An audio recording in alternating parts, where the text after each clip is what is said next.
Bonjour à toutes et à tous, aujourd'hui on va parler de The Long Walk, ou plutôt Marche ou crève en français. Un film réalisé par Francis Lawrence, qui a notamment réalisé la plupart des Hunger Games, je crois. Une saga, je suis pas vraiment fan, honnêtement. Je voulais quand même, avant de commencer, nous féliciter sur un truc. On a passé la barre des 15 abonnés, les gars. C'est pas mal, les gars. C'est mieux que la semaine dernière. Bravo, bravo à toutes et à tous.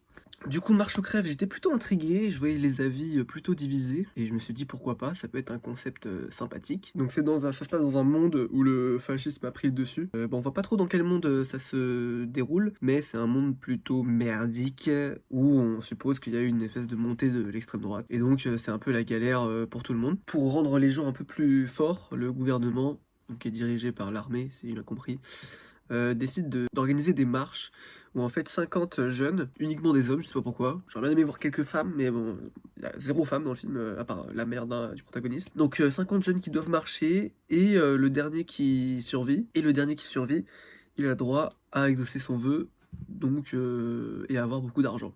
Voilà, tout simplement. Donc on suit principalement les deux persos principaux qui ont chacun vécu des histoires différentes pour les amener ici. Et les gars, ce film est chiant. Ce film raconte pas grand chose. Je le fais un peu à froid là parce que je l'ai vu maintenant il y a une semaine. Je trouve pas l'antagonisme intéressant, c'est un espèce de général de l'armée. Il est que là pour gueuler, mais t'as pas vraiment de backstory. C'est pas très intéressant. Il y a beaucoup de trucs qui sont amenés aussi dans le film, mais qui servent à rien. Notamment, ils ont des montres pour vérifier qu'ils marchent bien tout le temps à 5 km/h. Ça, c'est jamais utilisé. T'as un moment quand ils arrivent, ils disent: ah, regarde, il y a une caméra là, elle va servir à nous filmer, comme un live Twitch de Baylan et Nico, quoi, en gros. Sauf que ça aussi, c'est jamais utilisé. Et sur les 50 personnages, en fait, t'as pas vraiment le temps de t'attacher à eux parce que tu sais qu'ils vont tous mourir. Donc à chaque fois, en fait, il y a la backstory d'un perso, ensuite il meurt, ensuite la backstory d'un autre perso, il meurt, et c'est pas très divertissant. Je me suis beaucoup fait chier. En fait, on passe un peu son film à attendre le climax qui est plutôt décevant, je trouve, et assez prévisible. Au niveau des visuels aussi, c'est très très pauvre. Il y a globalement 3 plans dans le film. Donc des plans américains où ils marchent, plans de plus loin où on les voit marcher, encore, et plans d'encore plus loin où on voit la route, quoi, et eux qui marchent. Dans les dialogues, c'est sympa, mais en fait, t'as envie que le film aille plus vite. C'est ça qui me rend fou. J'ai vraiment pas aimé, j'ai vraiment pas accroché au film. Je capte un peu le message.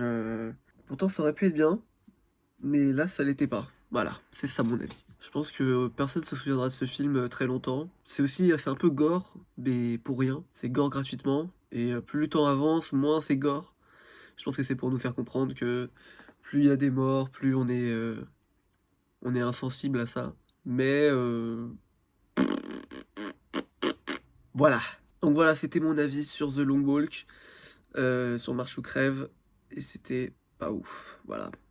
J'avais pas beaucoup d'énergie pour faire cette critique, mais bon, je l'ai fait quand même. Donc un max de W dans le chat. Je vous dis les gars, à la prochaine pour des films meilleurs, j'espère, parce que là, les films qui sortent au cinéma ces derniers temps, c'est pas dingue. À part Sirat et Une bataille après l'autre, c'est plutôt compliqué cette année. Enfin bon, je vous dis ciao, à la prochaine les gars.